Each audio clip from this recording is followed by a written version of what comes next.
देख रहे हैं पंच न्यूज एनसीआर और मैं हूं आपके साथ मानवी ठाकुर। शुरुआत करते हैं आज की खास खबरों से। अधिक अपडेट्स के लिए बने रहिए पंच न्यूज एनसीआर के साथ। चैनल को लाइक, शेयर, सब्सक्राइब करें और बेल आइकन दबाना बिल्कुल न भूलें। प्रदेश में महिला शिक्षकों के पहनावे वाले बयान के बाद शिक्षा मंत्री मदन दिलावर बैकफुट पर आ गए हैं। कांग्रेस के विरोध के बीच अब शिक्षा मंत्री ने महिला शिक्षकों के कपड़े वाले बयान पर सफाई दी है। उन्होंने कहा कि मैंने अर्धनग्न शब्द का प्रयोग नहीं किया। साथ ही उन्होंने बयान को तोड़ मरोड़ कर पेश करने का आरोप लगाया। उन्होंने कहा कि उनका भाव सिर्फ इतना है कि बच्चे के सामने कोई प्रतिकूल प्रभाव नहीं पड़े, ऐसे कपड़े पहनने चाहिए। जोधपुर दौरे पर पहुंचे शिक्षा मंत्री मदन दिलावर ने गुरुवार को सर्किट हाउस में पत्रकारों से बातचीत करते हुए वायरल बयान पर प्रतिक्रिया दी और कहा कि उन्होंने अर्धनग्न शब्द का उपयोग नहीं किया। उन्होंने कहा कि विद्यालय शिक्षा का मंदिर है और इस मंदिर में शिक्षकों को वेशभूषा का ध्यान रखना बहुत जरूरी है। शिक्षक जो वेशभूषा पहनकर विद्यालय जाते हैं उनका विद्यार्थियों पर सीधा प्रभाव पड़ता है। ऐसे में सहज व शालीन कपड़े पहनकर शिक्षकों को विद्यालय जाना चाहिए। अभिभावकों के साथ साथ शिक्षकों के भी बच्चे के लिए आदर्श बनना होगा। आपको बता दें, शिक्षा मंत्री मदन दिलावर ने निमका थाना जिले के राजकीय उच्च प्राथमिक संस्कृत स्कूल नृसिंहपुरी के लोकार्पण कार्यक्रम में बुधवार को कहा था कि स्कूलों में कुछ शिक्षिकाएं अपना शरीर दिखाते हुए गलत पहनावा पहनकर आती हैं।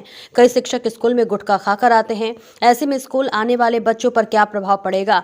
कई स्कूलों में तो शिक्षक झूमते हुए पहुंचते हैं तो वो शिक्षक नहीं, वो बच्चों के दुश्मन है। इस तरह की हरकत करने वालों को शिक्षक कहना पाप है। सरकार के शिक्षा विभाग से जुड़े आदेशों पर बार बार यूटर्न को लेकर पूछे गए सवाल पर उन्होंने कहा कि कोई ना कोई कमी रह जाती है जिन्हें सुधार रहे हैं। यदि कोई फैसला वापस लिया जाता है तो वे गलत नहीं है। गलत फैसले से अच्छा है कि उसे वापस ले लेना चाहिए।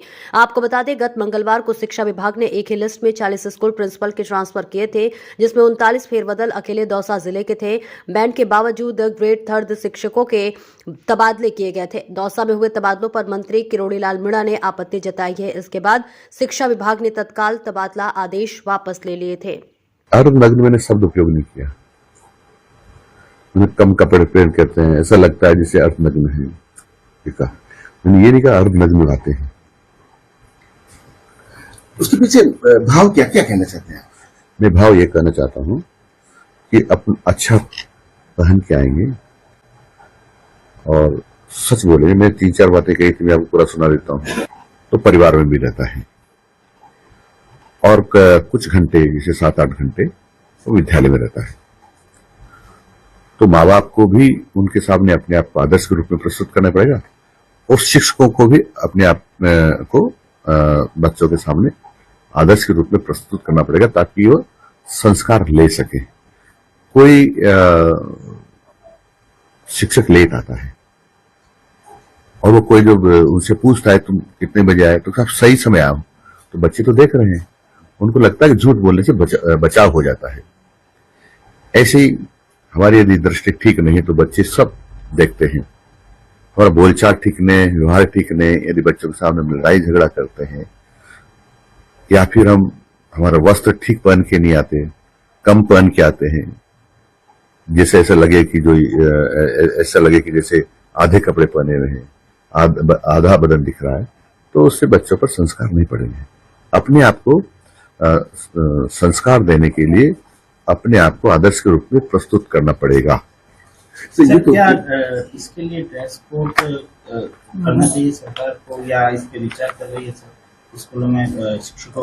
अभी हम इस पर कोई विचार नहीं कर रहे हैं, लेकिन परंपरा है कि हम विद्यालयों में ऐसे कपड़े पहन के जाएं जिनसे ठीक लगते हों, बच्चों को कुसंस्कार न हो, इस प्रकार के, ताकि वह भी आने वाले जीवन में इसी प्रकार का व्यवहार करें।